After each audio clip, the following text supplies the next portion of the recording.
Assalamualaikum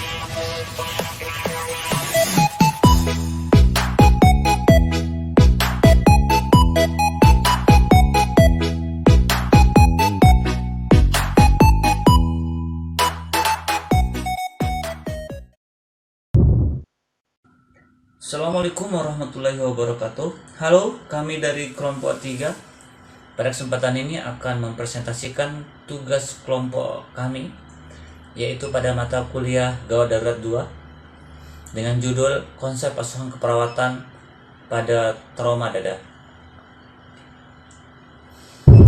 Adapun anggota dari kelompok 3 yaitu Ahmad Rifai, Alfi Maulana, Denny Yulistiawan, Dewa Ayu Linda, Rian Zulkarnain, Rizky Dwi Kurniawan, Susi Mariati, Wahyu Agni Saswidi, dan Wiwin Aprian. Baik, kita langsung ke pembahasan pertama, yaitu definisi trauma dada. Trauma dada adalah abnormalitas rangka dada disebabkan oleh benturan pada dinding dada yang mengenai tulang rangka dada, pleura paru-paru, maupun tumpul yang dapat menyebabkan gangguan sistem pernapasan. Etiologi trauma pada toraks dapat dibagi dua, yaitu oleh karena trauma tumpul 60% dan trauma tajam 34,9%. Penyebab trauma toraks tersering adalah kecelakaan kendaraan bermotor 60,9%. Penyebab trauma toraks yang lain adalah adanya pada paspor yang bisa menyebabkan pneumotoraks.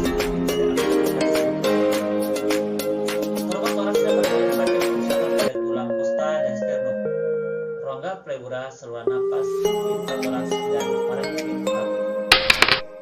Untuk patofisiologi akan dilakukan oleh rekan kami, yaitu Saudara Denny Yulistiawan. Kepadanya saya persilakan. Selanjutnya, patofisiologinya. Utuhnya suatu dinding toraks sangat diperlukan untuk sebuah ventilasi pernapasan yang normal. Pengembangan dinding toraks ke arah luar oleh otot-otot pernapasan diikuti dengan turunnya diafragma menghasilkan tekanan negatif dari intratoraks. Proses ini menyebabkan masuknya udara pasif ke paru-paru selama inspirasi. Kemudian rongga pleura berada di antara pleura visceral dan parietal dan dapat terisi oleh darah ataupun udara yang menyertai suatu trauma toraks, parenkrim paru termasuk paru-paru dan jalan napas yang berhubungan, dan mungkin dapat mengalami konstisio, laserasi, hematoma, dan pneumokokel.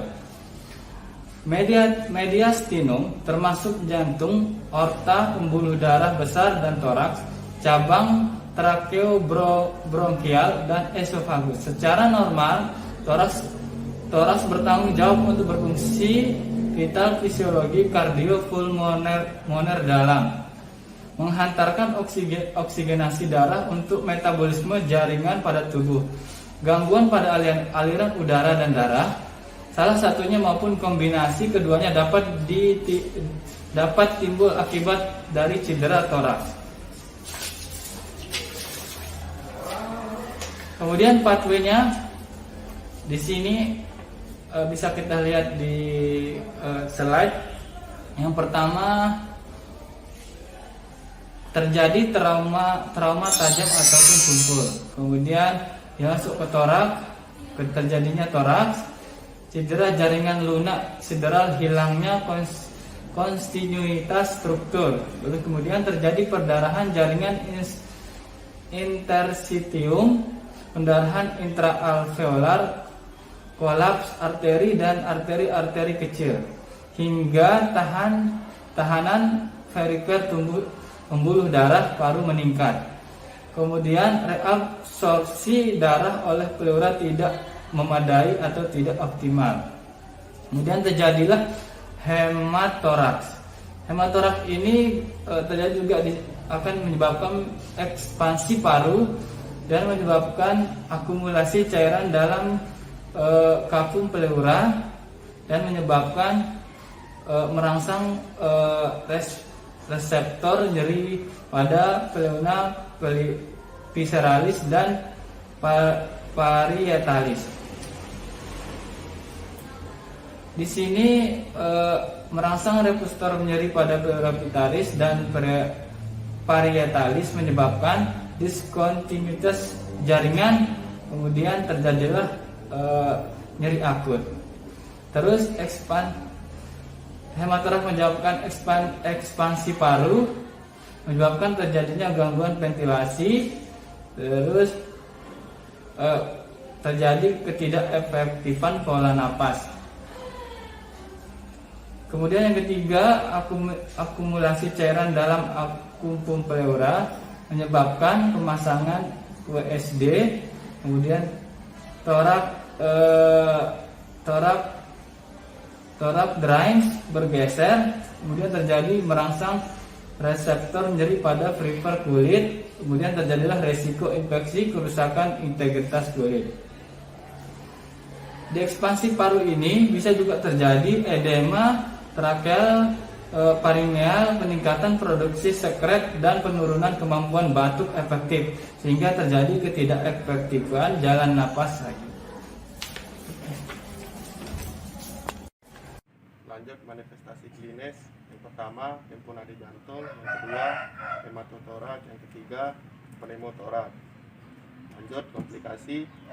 Pneumotoraks memiliki beberapa komplikasi seperti pneumonia 20%, pneumotoraks 5%, hematotoraks 2%, emfyema 2%, dan contusio pulmonium 20%, di mana 50-60% pasien dengan contusio pulmonum yang berat akan menjadi ARDS.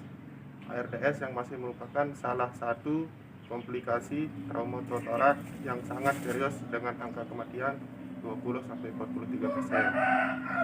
Di antaranya pertama kontusio dan hematoma dinding toraks, yang kedua fraktur kosta, yang ketiga file chest, yang keempat fraktur sternum, yang kelima kontusio reknem paru, dan yang terakhir yang keenam pneumotoraks.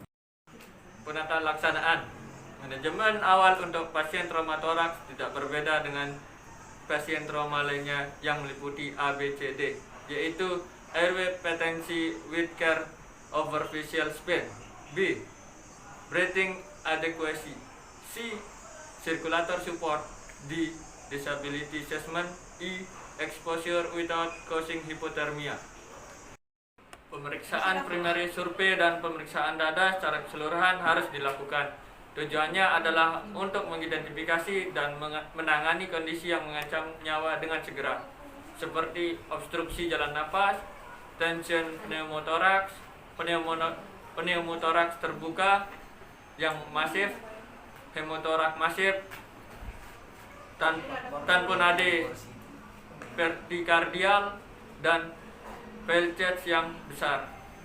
Pada era pandemi COVID-19 ini diperlukan juga perhatian pada pasien dengan traumatoraks jika terdapat kecurigaan dan penanganan sangat mendesak, di mana menunggu hasil swab tidak dimungkinkan. Pasien sebaiknya dianggap positif COVID-19 dan mengenakan APD maksimum bila diperlukan. Pelayanan gawat darurat pada pasien kritis dengan COVID-19, screening dan triase atau pemilahan pasien yang dicurigai COVID-19 harus dilakukan pada kontak pertama pasien, baik di IGD maupun di rawat jalan. Screening dapat menggunakan serangkaian kegiatan seperti pemeriksaan suhu tubuh dengan thermal gun. Gejala atau pertanyaan sederhana yang bisa disebutkan oleh pasien saat melakukan screening seperti ada demam atau riwayat demam, batuk, nyeri tenggorokan, hidung tersumbat, sesak nafas, keletihan, sakit kepala, nyeri otot, riwayat kontak erat dengan pasien terkonfirmasi, dan riwayat perjalanan dalam 14 hari dari negara atau wilayah transmisi lokal. Proses triase atau pemilahan. Pelaksanaan triase dilaksanakan sebagai berikut. Yang pertama, pisahkan jalan masuk pasien-pasien dengan gejala infeksi saluran pernapasan akut atau ISPA. Yang kedua, pertahankan jarak lebih dari 1 meter antara petugas triase dengan pasien dan keluarga pasien. Yang ketiga, Berikan masker bedah pada pasien jika belum menggunakan.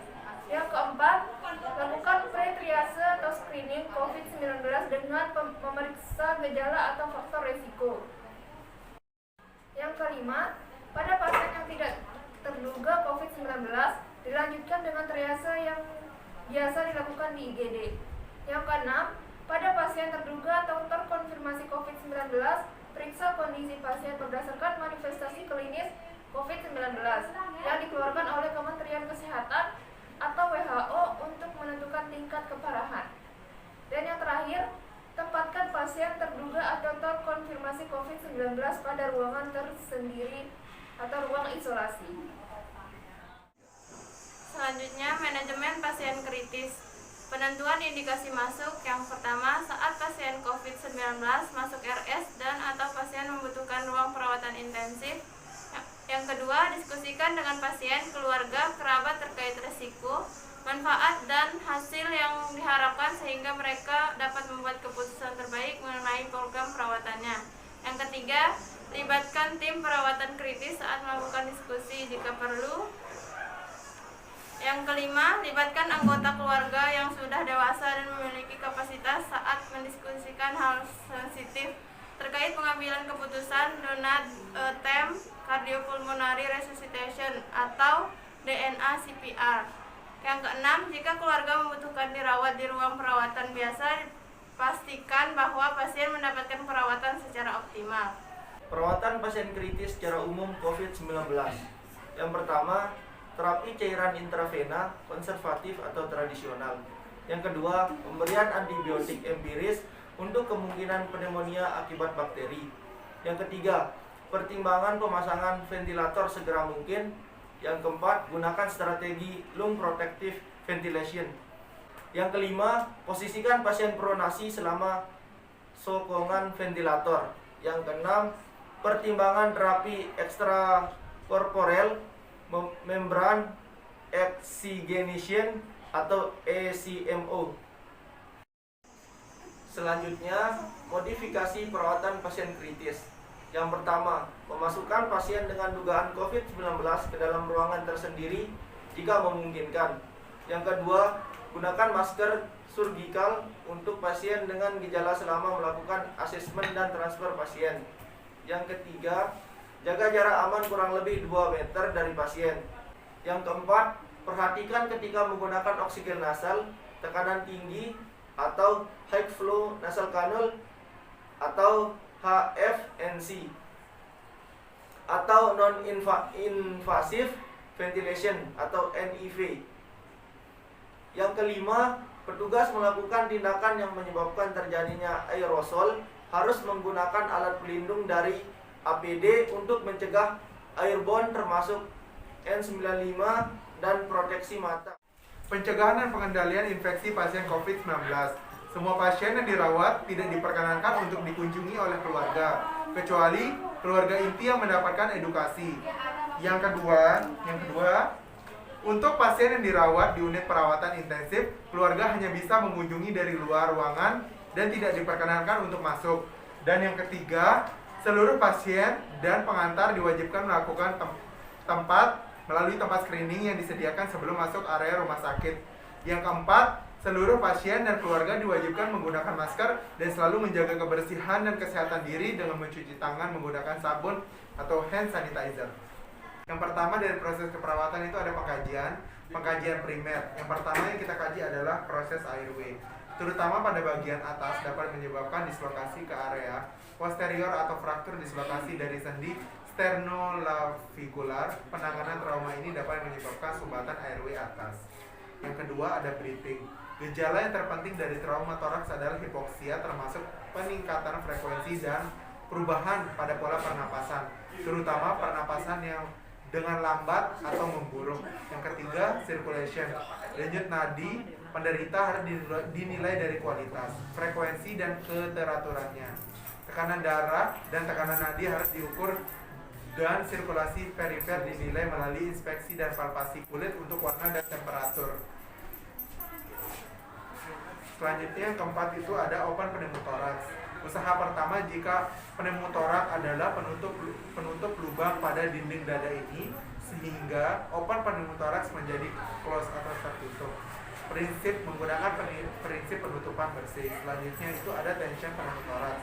Penata tension pneumotoraks adalah dengan dekompresi needle thoracocentesis, yakni menusuk dengan jarum besar pada ruang interkostal 2 pada garis mid clavicularis. Yang keenam ada hemotoraks masif. Jika klien mengalami hemotoraks masif, harus segera dibawa ke rumah sakit untuk dilakukan tindakan operatif. Yang ketujuh ada flail chest. Terapi awal meliputi pemberian oksigen yang adekuat, pemberian analgetik untuk mengurangi nyeri atau resusitasi cairan. Yang kedelapan ada tamponade jantung, pemasangan CPP dan USG abdomen dapat dilakukan pada penderita tamponade jantung, tetapi tidak boleh menghambat untuk dilakukannya resusitasi. Yang selanjutnya pengkajian sekunder. Yang pertama itu adalah aktivitas atau istirahat. Gejalanya itu dyspnea dengan aktivitas ataupun istirahat. Yang kedua sirkulasi. Tandanya itu takikardi, disritmia, irama jantung galops, nadi afikal berpindah, tanda Homan, tekanan darah, hipotensi atau hipertensi, DVJ. Integritas ego, biasanya itu ada tandanya itu ada ketakutan atau gelisah. Makanan dan cairan, tandanya adanya pemasangan IV, vena sentral atau infus tekanan. Yang kelima, nyeri atau ketidaknyamanan. Gejalanya biasanya nyeri unilateral, timbul tiba-tiba selama batuk atau rengaman tajam dan nyeri, menusuk-nusuk yang diperberat oleh napas dalam, kemungkinan menyebar ke leher, bahu dan abdomen. Tandanya berhati-hati pada area yang sakit, berperilaku distraksi, mengerutkan wajah. Yang keenam, gejalanya adanya trauma dada, radiasi atau kemoterapi untuk keganasan. Yang ketujuh, berikan penyuluhan atau pembelajaran. Selanjutnya ada diagnosa keperawatan. Diagnosa yang pertama yaitu gangguan perfusi jaringan berhubungan dengan hipoksia, tidak adekuatnya pengangkutan oksigen ke jaringan. Yang kedua, ketidakefektifan pola pernafasan berhubungan dengan ekspansi paru yang tidak maksimal karena trauma hipoventilasi. Yang ketiga, ketidakefektifan bersihan jalan napas berhubungan dengan peningkatan sekresi sekret dan penurunan batuk sekunder akibat nyeri dan keletihan. Yang keempat, perubahan kenyamanan, nyeri berhubungan dengan trauma jaringan dan refleks spasme otot sekunder. Yang kelima, resiko terjadinya shock hipovolemia berhubungan dengan perdarahan yang berlebihan, pindahnya cairan extravaskuler ke ekstravaskuler. Selanjutnya ada intervensi keperawatan. Untuk diagnosa pertama, gangguan perfusi jaringan berhubungan dengan hipoksia, tidak adekuatnya pengangkutan oksigen ke jaringan. Yang pertama, tindakannya yaitu kaji faktor penyebab dari situasi atau keadaan individu atau penyebab penurunan perfusi jaringan. Yang kedua, monitor GCS dan mencatatnya. Yang ketiga, monitor keadaan umum pasien. Yang keempat, beri oksigen tambahan sesuai indikasi. Yang kelima, kolaborasi pengawasan hasil pemeriksaan laboratorium, berikan sel darah merah lengkap atau PEG produk darah sesuai indikasi. Diagnosa yang kedua yaitu tidak efektifan pola pernafasan berhubungan dengan ekspansi paru yang tidak maksimal karena trauma hipoventilasi. Tindakan yang pertama yaitu berikan posisi yang nyaman, biasanya dengan peninggian kepala tempat tidur. Balik ke sisi yang sakit, dorong klien untuk duduk sebanyak mungkin. Yang kedua, observasi fungsi pernafasan, catat frekuensi pernafasan, dyspnea atau perubahan tanda-tanda vital. Yang ketiga, jelaskan pada klien bahwa tindakan tersebut dilakukan untuk menjamin keamanan. Yang keempat, pertahankan perilaku tenang, bantu pasien untuk kontrol diri dengan menggunakan pernapasan lebih lambat dan dalam. Yang terakhir, perhatikan alat bulu drainase berfungsi baik, cek setiap 1-2 jam. Diagnosa yang ketiga yaitu ketidakefektifan kebersihan jalan napas berhubungan dengan peningkatan sekresi sekret dan penurunan batuk sekunder akibat nyeri dan keletihan. Yang pertama, jelaskan klien tentang kegunaan batuk yang efektif dan mengapa terdapat penumpukan sekret di saluran pernafasan. Tindakan yang kedua, ajarkan klien tentang metode yang tepat pengontrolan batuk. Yang ketiga, auskultasi paru sebelum dan sesudah klien batuk. Yang keempat, dorong atau berikan perawatan mulut yang baik setelah batuk. Dan yang terakhir, kolaborasi dengan tim kesehatan lain, pemberian antibiotik atau ekspektoran. Diagnosa yang keempat, yaitu nyeri berhubungan dengan trauma jaringan dan refleks spasmu otot sekunder. Yang pertama, tindakannya jelaskan dan bantu klien dengan tindakan pereda nyeri non-farmakologis dan non-invasif. Yang kedua, berikan kesempatan waktu istirahat bila terasa nyeri dan berikan posisi yang nyaman. Misal, waktu tidur, belakangnya dipasang bantal kecil. Yang ketiga, tingkatkan pengetahuan tentang sebab-sebab nyeri dan menghubungkan berapa lama nyeri akan berlangsung. Yang keempat, kolaborasi dengan dokter pemberian analgesik. Dan yang terakhir, observasi tingkat nyeri dan respon motor klien 30 menit setelah pemberian obat analgesik untuk mengkaji efektivitasnya serta setiap 1-2 jam setelah tindakan perawatan selama 1-2 hari. Diagnosa yang kelima, resiko terjadinya shock hipovolemia berhubungan dengan perdarahan yang berlebihan, pindahnya cairan intravaskuler ke ekstravaskuler. Tindakannya yang pertama, monitor keadaan umum pasien. Yang kedua, observasi vital sign setiap 3 jam atau lebih. Yang ketiga, jelaskan pada pasien dan keluarga tanda perdarahan dan segera lakukan jika terjadi perdarahan. Yang keempat, kolaborasi pemberian cairan intravena. Dan yang terakhir, kolaborasi pemeriksaan HB, PCP, dan prognosis. Baik, diagnosa yang keenam, kerusakan integritas kulit berhubungan dengan trauma mekanik perpasang bulu drainase. Tindakan yang pertama, kaji kulit dan identifikasi pada tahap perkembangan luka. Yang kedua, kaji lokasi, ukuran, warna, bau, serta jumlah dan tipe cairan luka. Yang ketiga, pantau peningkatan suhu tubuh. Yang keempat, berikan perawatan luka dengan teknik aseptik.